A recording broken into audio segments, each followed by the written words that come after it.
नमस्कार दोस्तों, स्वागत है आपका द ग्राउंड रिपोर्ट में। मैं हूं समीर आत्मज मिश्र।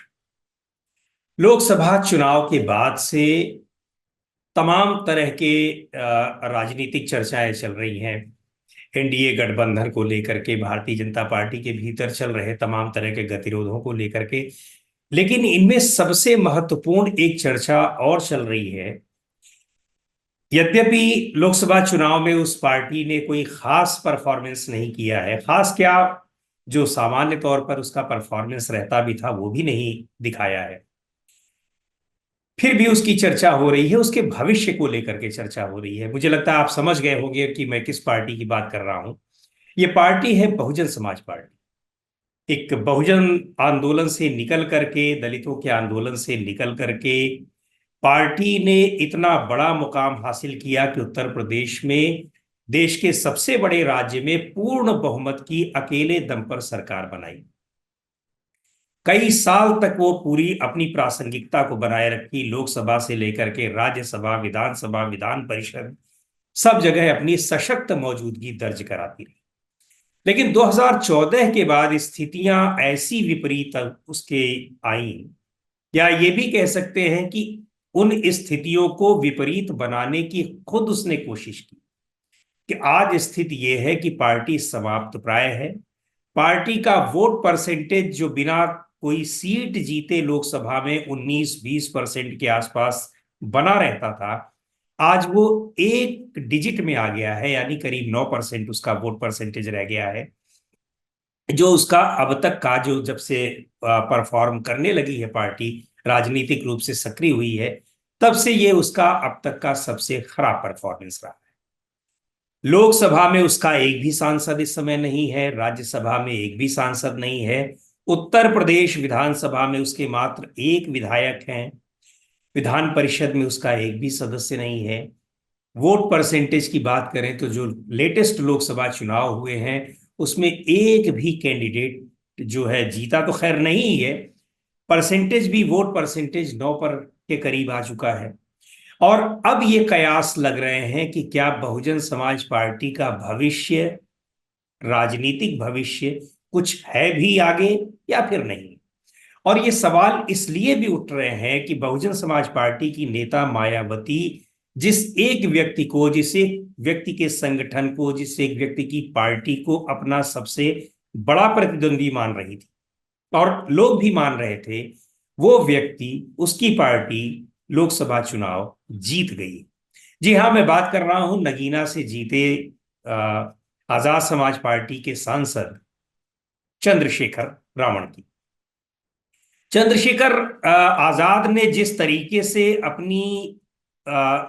अपने संगठन को मजबूत किया, पूरे प्रदेश में ही नहीं बल्कि दूसरे राज्यों में भी फैलाया, संगठन को दलित बच्चों की पढ़ाई लिखाई, इन सब चीजों से जोड़ करके देखा, आत्मसम्मान के साथ देखा, उनके उत्पीड़न के खिलाफ जिस तरह से वो एक होकर के और मजबूती के साथ लड़ाई लड़ी, उसका परिणाम ये हुआ कि चंद्रशेखर आजाद को लोकसभा चुनाव में अच्छे खासे बहुमत से, नगीना सीट से, सुरक्षित सीट से उनको सफलता मिली।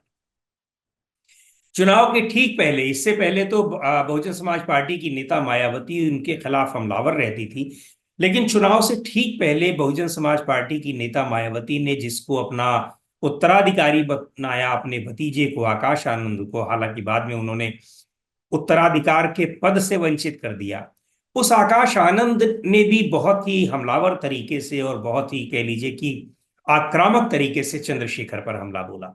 इन सारी चीजों का प्रभाव यह रहा कि चंद्रशेखर को और मजबूती मिली और आखिरकार वो लोकसभा में अपनी सीट को अच्छे बहुमत से जीतने में कामयाब रहे। नगीना, बिजनौर, सहारनपुर का ये वही इलाका है जहां से बहुजन समाज पार्टी की नेता मायावती ने भी अपनी राजनीति की शुरुआत की थी। और इस इलाके में दलितों का एक अच्छा खासा, यानी पश्चिमी उत्तर प्रदेश में दलितों का अच्छा खासा प्रभाव है। लेकिन ऐसा नहीं है कि चंद्रशेखर आजाद की जो भीम आर्मी है, आजाद समाज पार्टी है, उसका प्रभाव केवल पश्चिमी उत्तर प्रदेश में है।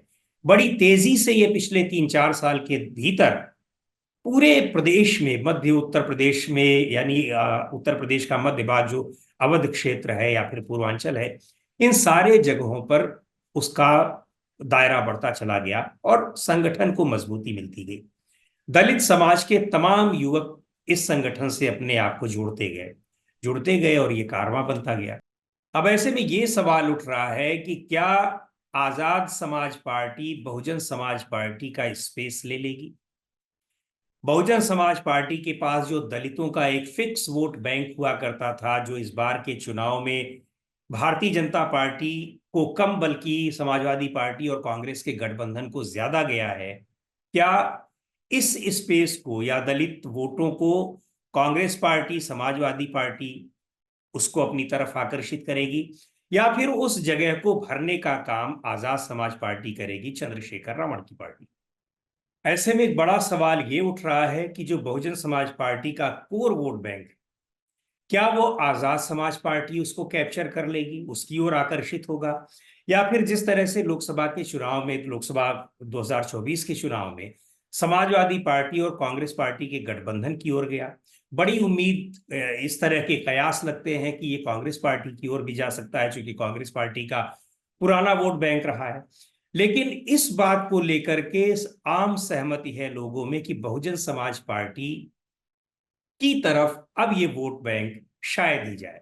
उसके पीछे कई कारण, 2022 में भी और 2024 में, 2022 के विधानसभा चुनाव में भी और 2024 के लोकसभा चुनाव में भी ये बिल्कुल साफ दिखाई पड़ रहा था कि बहुजन समाज पार्टी ये खुद चुनाव नहीं लड़ रही है और आरोप लगे कि ये भारतीय जनता पार्टी को जिताने की लड़ाई लड़ रही।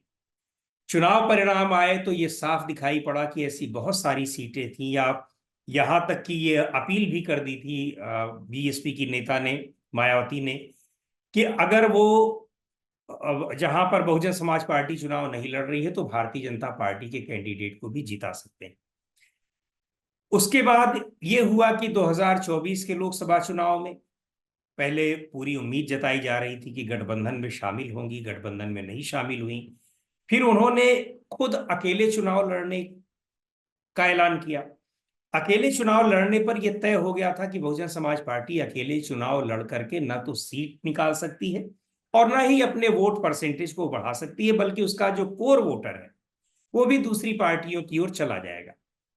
लेकिन चुनाव की शुरुआत में उन्होंने जिस तरह से अपने कैंडिडेट्स को उतारना शुरू किया, तो ऐसा लगा कि ये आरोप उनके ऊपर जो लग रहे थे कि वो भारतीय जनता पार्टी को फायदा पहुंचाने के लिए चुनाव लड़ रही हैं, वो खारिज होते दिखाई पड़े। क्योंकि कई सीटों पर उन्होंने ऐसे कैंडिडेट उतारे थे जिसको देखकर साफ ये लग रहा था कि ये भारतीय जनता पार्टी को नुकसान पहुंचाने वाले। यद्यपि उन्होंने कई जगह मुस्लिम कैंडिडेट भी उतारे थे, जिससे लग रहा था कि अगर ये मुस्लिम वोटों का बंटवारा हुआ तो इससे समाजवादी पार्टी और कांग्रेस गठबंधन को नुकसान होगा। ऐसा हुआ भी, लेकिन ज्यादातर उन्होंने कैंडिडेट्स ऐसे उतारे थे शुरुआती दौर में कि उससे भारतीय जनता पार्टी को भी नुकसान होने की संभावना दिखाई पड़ रही थी।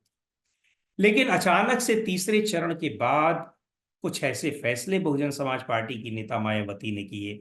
अच्छा हाँ, उसी दौरान आकाश आनंद के जो तेज तर्रार भाषण थे, बहुत ही आक्रामक भाषण थे, भारतीय जनता पार्टी को टारगेट कर रहे थे, उससे भी ये लगा कि नहीं, बहुजन समाज पार्टी ऐसा नहीं है कि इस तरह से चुनाव लड़ रही है, और पूरी गंभीरता से चुनाव। इसी दौरान जब उन्होंने दो टिकट बदले, टिकट तो उन्होंने कई बदले थे, लेकिन दो टिकट खास तौर पर, एक उन्होंने जो टिकट बदला जौनपुर का और बस्ती का। हालांकि जौनपुर के टिकट के लिए ये कहा गया कि धनंजय सिंह ने, जिनको टिकट दिया गया था, उनकी पत्नी को उन्होंने खुद लड़ने से मना कर दिया जब वो जेल से छूट करके जमानत पर आए। वजह चाहे जो भी हो, लेकिन उनका टिकट काट करके और दे दिया गया, वो निवर्तमान सांसद जिनको पहले नहीं दिया गया था। और दूसरा यह है कि बस्ती का, तो इससे ये लगा कि बहुजन समाज पार्टी अब वास्तव में भारतीय जनता पार्टी को फायदा पहुंचाने की कोशिश कर रही है। उसी समय एक ये भी बड़ा फैसला लिया कि आकाश आनंद को उनके सारे पदों से उन्होंने पदमुक्त कर दिया। तो इन आरोपों के बाद ये साबित हो गया कि बहुजन समाज पार्टी अब चुनाव में नहीं लड़ रही है, बिल्कुल भी गंभीर नहीं है। उसके वोटर ने, जो कोर वोटर था, उसने फैसला किया कि अब उसको किधर जाना है, किधर नहीं जाना है। कुछ वोट भाजपा में गए, कुछ जो है वो समाजवादी पार्टी और कांग्रेस गठबंधन में गए। गठबंधन में बड़ी संख्या में वोट गए, जिसका नतीजा दिखाई पड़ रहा है कि 43 सीटें जीत ली हैं समाजवादी पार्टी और कांग्रेस पार्टी के गठबंधन ने। तो अब ये स्थिति स्पष्ट हो गई है कि सारे ही सदनों में, लोकसभा, राज्यसभा, विधानसभा, विधान परिषद, इनमें से केवल विधानसभा, उत्तर प्रदेश विधानसभा में बीएसपी के साथ पास एक सीट है। ऐसी स्थिति में, और अब चूंकि बीएसपी के जितने बड़े नेता थे शुरुआती दौर के भी, और उस समय के जब वामसेफ के समय से वो कांशीराम, बीएसपी के संस्थापक कांशीराम जी के साथ जुड़े हुए थे, ऐसे तमाम नेता पार्टी छोड़ करके दूसरी पार्टियों में जा चुके हैं, दूसरी पार्टियों में बड़े नेता बन चुके हैं। बीएसपी के जो तमाम बड़े नेता कहे जाते थे उनमें अब सतीश चंद्र मिश्र को छोड़ करके और कोई ऐसा नेता दिखाई नहीं पड़ता। बीएसपी नेता मायावती खुद बहुत ज्यादा अब सक्रिय नहीं रहती हैं, और जिस व्यक्ति को ऐसा लग रहा था कि अब वो कुर्सी सौंप रही है, अपनी जगह सौंप रही है आकाश आनंद को, आकाश आनंद ने अपने तेवर भी दिखाए, लेकिन जब उन्होंने उससे पदमुक्त कर दिया तो अब ये कयास लग रहे हैं कि अब बहुजन समाज पार्टी का उद्धार शायद ही हो पाए। बहुत मुश्किल है कि बहुजन समाज पार्टी अब फिर से स्पीड पकड़ सकती है, अपने जो उसके जो नेता हैं उनको वो वापस बुला सकती है, क्योंकि उसकी कोई संभावना नहीं दिख रही है। और इस वजह से जो उसका कोर मतदाता था अब वो दूसरी जगह भी तलाश रहा है। ऐसी स्थिति में उसके पास अब विकल्पों की भी कमी नहीं है। एक तरफ कांग्रेस पार्टी और समाजवादी पार्टी का गठबंधन है, तो दूसरी ओर बीएसपी की ही तरह से एक उभरती हुई राजनीतिक ताकत है आजाद समाज पार्टी। तो जाहिर सी बात है कि इनमें से किस तरफ उसका झुकाव होता है, आकर्षण होता है, किस तरफ वो जाता है, वो मतदाता, वो वोटर, जो बीएसपी का कोर वोटर कहा जाता है। लेकिन इतना तय है कि अब वो वापस फिर से बहुजन समाज पार्टी में ही राजनीतिक भविष्य की उम्मीद शायद न तलाश पाए। तो दोस्तों, आज के वीडियो में इतना ही। अगले वीडियो में फिर मिलेंगे एक नए विषय के साथ, एक नए मुद्दे के साथ। द ग्राउंड रिपोर्ट के यूट्यूब चैनल को आपने अब तक सब्सक्राइब न किया हो तो जरूर कर लें। हमारे वीडियोस को लाइक करें, शेयर करें और अपने सुझाव भी हमें जरूर भेजें।